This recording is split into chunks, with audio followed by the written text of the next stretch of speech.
बिस्मिल्लाहिर्रहमानिर्रहीम। अस्सलाम वालेकुम। हमारे दौर में फ़िल्में देखने का रिवाज ख़ासा आम था।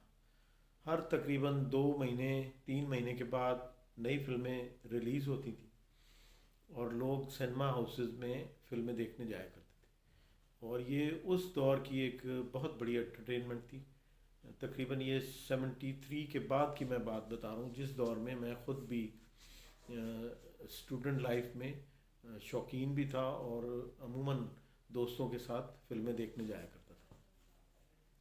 तो उस वक्त हर नई आने वाली फ़िल्म का ट्रेलर चला करता था, जो हम पीटीवी पे देखते थे।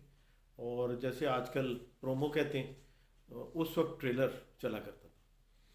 तो ट्रेलर देखने के बाद बाज़ ऐसी मूवीज़ होती थी कि जिनका ट्रेलर देख के आप बिल्कुल खिंचे हुए चले जाते थे कि ये तो हर हाल में ये फ़िल्म देखनी देखनी है, हर हाल में। और फिल्म देखने के बाद फिर दो चीज़ें होती थी।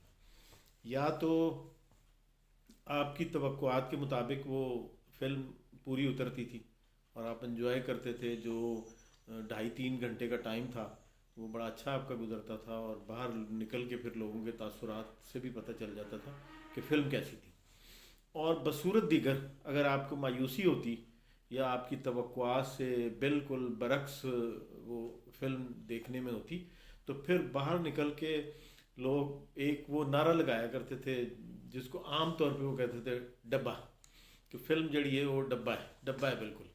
तो अब मैं ये तमहीद आपको बांधी है कि जब एक्सपेक्टेशंस आपकी कहाँ पे हों और उसके नतीजे में सामने आपके जब चीज़ आए वो किस हद तक उन एक्सपेक्टेशंस को पूरा करती है, आपकी उम्मीदों के मुताबिक होती है या नहीं होती। तो इस रेफरेंस से मैंने थोड़ा सा आपको ये तारुफ करवाया। अब मैं आपको बताता हूँ कि खान साहब के दौरे हुकूमत से पहले, आने से पहले खान साहब ने क्या क्या वादे किए थे। लिस्ट बहुत लंबी है, लेकिन मैंने चंद मोटे मोटे जो हैं वो कुछ पॉइंट लिखे हुए हैं। मिसाल के तौर पे पहले नंबर ये था कि 50 लाख घर बनाएंगे आने के फ़ौरन बाद। 1 करोड़ नौकरियां देने का वादा किया था। और यहाँ तक भी कुछ आज के जो वुज़रा हैं उन्होंने यहाँ तक भी कहा था कि लोग बाहर से आया करेंगे नौकरियां लेने के लिए। ठीक है, फ्री इलाज होगा, हस्पताल में फ्री अद्वियात देने का दावा किया था, गुर्बत ख़त्म करने का दावा किया था, सस्ती बिजली पेट्रोल गैस आवाम का हक बताया गया था।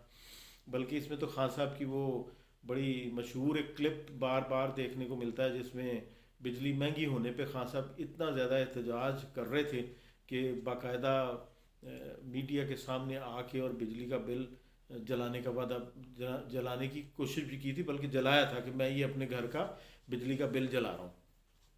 इसी तरह से खान साहब का कहना था कि सस्ती बिजली पेट्रोल गैस आवाम का हक है और इनको सस्ते दामों पे ही मिलना चाहिए।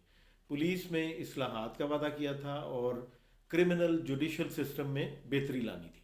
टैक्स की शरह बढ़ाए बगैर रेवेन्यू को बढ़ाना था। महंगाई से निजात दिलाने का वादा किया था। सब्ज़ पासपोर्ट की दुनिया में कदर बढ़ाना था। कराची का को ट्रांसफॉर्म करना था। जनूबी पंजाब में नया सूबा बनाना था।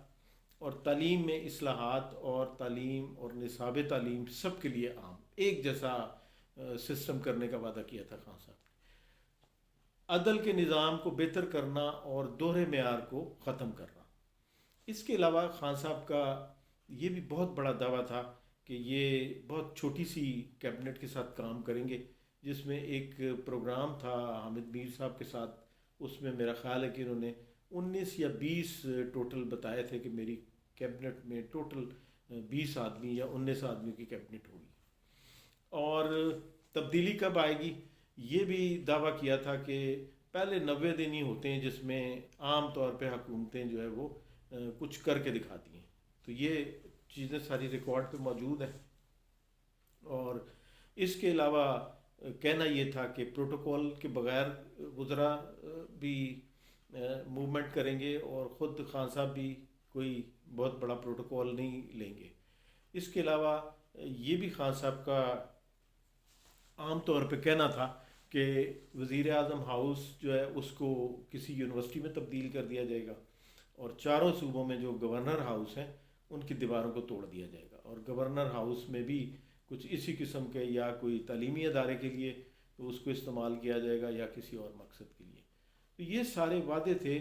ये वादे और खान साहब की तकारीर और बड़े बड़े दावे, और बात इस तरह से करते थे खान साहब कि हर हर तबके के लोग, जिसमें आम तौर पे हम ये समझते हैं कि जो इलीट क्लास है, पढ़ा लिखा तबका है, जिसमें शऊर है, सिर्फ वही नहीं, गरीब या आम सीधे साधे आदमी तो हर तरह के बहकावे में आ जाते हैं। जिस तरह से पिछले दौर में पीपल्स पार्टी के तरफ से भी इस तरह के क्लेम होते रहे, रोटी कपड़ा और मकान, चारों सूबों की जंजीर, बेनज़ीर बेनज़ीर, ठीक है।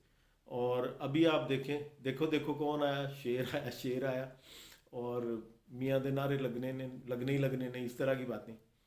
और तहरीक इंसाफ ने नारा दिया, रोक सको तो रोक लो, तब्दीली आई रही। ये सारी चीज़ें ऐसी थी कि पढ़ा लिखा तबका ही नहीं इसमें बेवकूफ़ बना, बल्कि हर तबके का लोग या हर तरह की आवाम जो थी, वो ये सोचने पे मजबूर हो गए कि सिवाय खान साहब के और कोई आदमी इस मुल्क के मसाइल को हल नहीं कर सकता। इसलिए खान साहब को बहुत ज़्यादा लोगों ने सपोर्ट किया, बावजूद इसके कि पीपल्स पार्टी और नून लीग दो बड़ी जमातें थीं। यही दो जमातें बारी बारी इक़्तिदार में आती रही हैं, और आखिर टाइम में नून लीग की ज़्यादा मकबूलियत थी और पीपल्स पार्टी तकरीबन सिंध तक महदूद हो चुकी थी।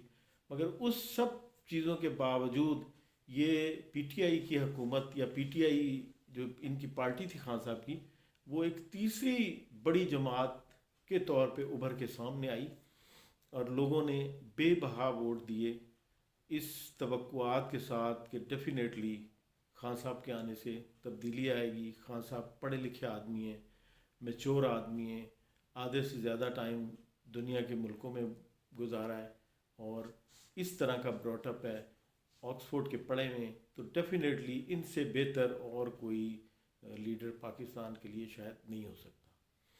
पहली खान साहब की जो तकरीर थी वज़ीर आज़म बनने के बाद, उस तकरीर के बारे में मैंने बहुत सारे ऐसे लोगों को, जिनका ताल्लुक बड़े तवील अरसे से वो कट्टर सपोर्टर थे नून लीग के, या बहुत पक्के सपोर्टर थे पीपल्स पार्टी के, उनके मुंह से भी मैंने ये सुना है कि कायदे आज़म के बाद अगर किसी सरबरा की या किसी लीडर की तकरीर सुनी है तो वो खान साहब की तकरीर है।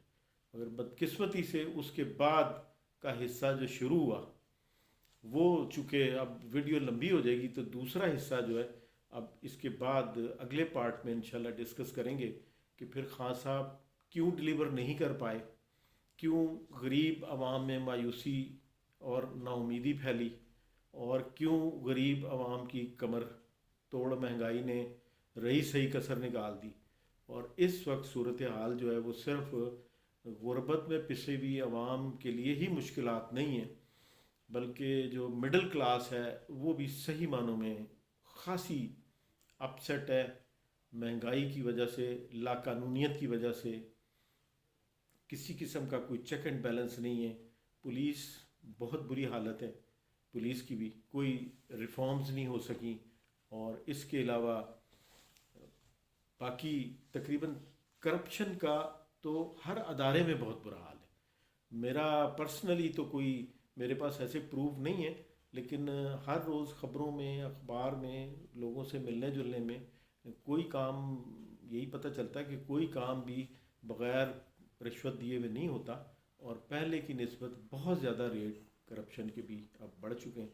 अल्लाह ताला हमारे हाल पर रहम फरमाए, और कोई ऐसा तरीक़ाकार अल्लाह ताला ऐसा सबब पैदा करते कि हम सीधे रास्ते पर अभी भी चल पड़ें।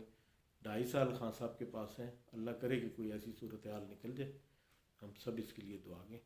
इंशाल्लाह अगले पार्ट में अब बात करेंगे कि खान साहब की नाकामी की वजूहात क्या हैं, और 22 साल की जो जद्दोजहद है खान साहब की, उसको खान साहब ने किस तरह से नाकाबिल तलाफ़ी नुकसान पहुँचाया है, और उसको अब अगर ये चाहें कि उस नुकसान से बचा जाए तो उसका क्या तरीक़ाकार हो सकता है, वो मैं अगले वीडियो में इंशाल्लाह, आज ये अपलोड होगी, कल इंशाल्लाह अगला पार्ट इसका हम अपलोड करेंगे और उसमें बताएंगे कि मज़ीद किस तरह से खान साहब कोशिश करें कि 2.5 साल जो बाकी हैं उसको अपनी फेवर में बदल लें और मायूस आवाम और मिडिल क्लास का जो तबका है, जो गुर्बत का मारा हुआ तबका है, जो मुसीबतों में मुश्किलों में से दुचार है, उनके लिए आसानियाँ पैदा कर सकें। और कम से कम इतना हो जाए कि अगले 2.5 साल में लोगों को ये उम्मीद हो कि अब रोटी की वजह से, खाने की वजह से कोई आदमी खुदकशी पे मजबूर नहीं होगा। अल्लाह हम सब का हामी और नासिर हो।